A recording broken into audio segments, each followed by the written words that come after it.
তো নতুন টিফিনে কি আর দিই, সকাল সকাল ভেবেচিন্তে তাই বাজরা দানা আর আলু একসঙ্গে সেদ্ধ করতে বসিয়ে দিয়েছি। পেঁয়াজটা কুচি কুচি করে কেটে নিয়েছি, রসুনও কুচি কুচি করে কেটে নিয়েছিলাম। বাজরা দানা আলু সব ভালো করে সেদ্ধ হয়ে গেছে, একটু গাজর গ্রেট করে নিয়েছি, পেঁয়াজ রসুন একটু মিশিয়ে নিয়েছি, আর ওপর থেকে দিয়ে দিলাম একটুখানি কারি পাতা। কারি পাতাটা শুকনো ছিল। সবটা এবার খুব ভালো করে মেখে নেব।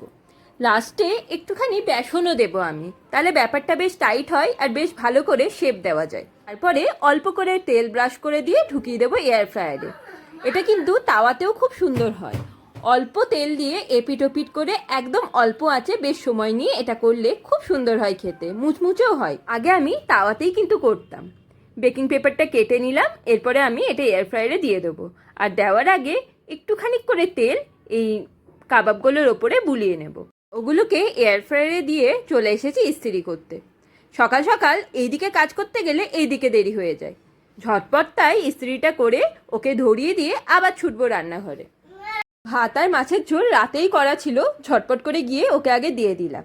তারপরে মিক্সিতে নিয়ে নিয়েছি পুদিনা পাতা, গন্ধরাজ লেবুর খোসা, গন্ধরাজ লেবুর রস, দই, নুন, চিনি, একটুখানি বিট নুন। মিক্সিতে একবার ঘুরিয়ে নিলেই চাটনি রেডি। আজকের লাঞ্চ বক্সে বাজার কাবাব, ডিম সেদ্ধ আর দইয়ের চাটনি। আজকের মতো আসি, টাটা।